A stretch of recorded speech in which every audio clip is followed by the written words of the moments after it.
Alright guys, we're going to go ahead and get started on components, creating components, and really looking at the structure.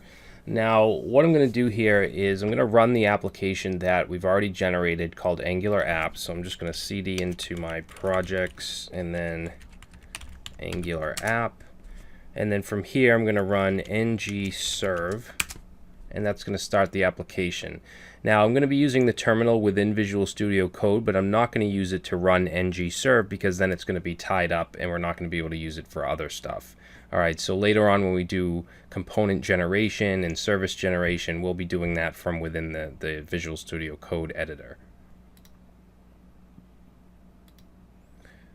Now the way that the files are going to work as far as your project files, whatever we create or change is going to be in the project files for that particular lecture. Okay, so I'm not going to put this entire thing in every single lecture because that's going to just give you unnecessary files that haven't changed. All right, so just be on the lookout for the most part, just the app folder.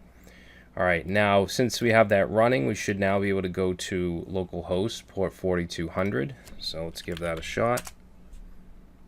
And there's our boilerplate application. Okay, so let's go ahead and open up our app-component.ts file. Now I know we've basically already gone over this structure. We're bringing in the component class. We have our component decorator with the selector app root in this case. And we're actually bringing in a template URL of app component HTML, and you can see that's over here. We also have a custom CSS file for this component. So what we're going to do is create a new component called Sandbox component. And the reason I'm calling it Sandbox is because we're going to use this component in each lecture to look at certain parts of Angular. Okay, so basically we'll wipe it clean at the beginning of each lecture and we'll go over certain aspects. That way we can touch on everything rather than trying to figure out some weird way to work everything in and have it not really make sense as far as an application. Alright, hopefully that makes sense. So let's go ahead and create a new folder in the app folder called components. And as I've said before, you can do this through the Angular CLI. You can generate components, but I want you to really understand the file structure and all that. So we're going to manually create them for now. So let's say new file, and we're going to call this sandbox.component.ts. Okay, make sure it's TS because it's a TypeScript file. So we're going to start this off with importing the component class. Okay, just like the root app component, and that's going to be from, and we're going to do at Angular/core. Alright, and then we can use the component decorator. So in here we want to pass in some curly braces, and we're going to say, not sandbox, we're going to say selector, and we're going to set that to sandbox.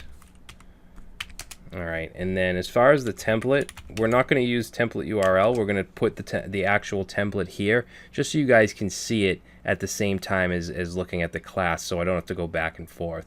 But when you're actually building out an application, you're probably going to want to put it in a separate HTML file, much like the app component HTML file. Okay, now we're going to use backticks here instead of quotes. That makes it so that we can actually use template strings and we can go on multiple lines if we want.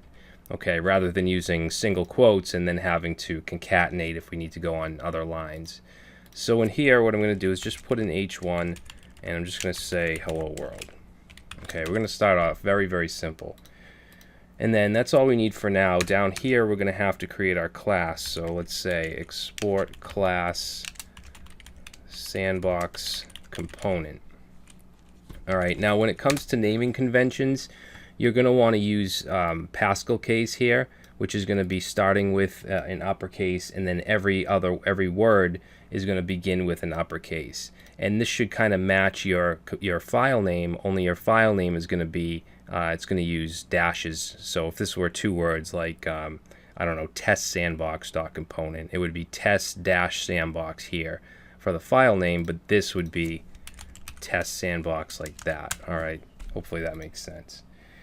So that's the basic structure of a component. So I'm going to save this and then take note of what we used for the selector. We use sandbox. Okay, now if we go to our app component HTML, Let's go ahead and just get rid of all this.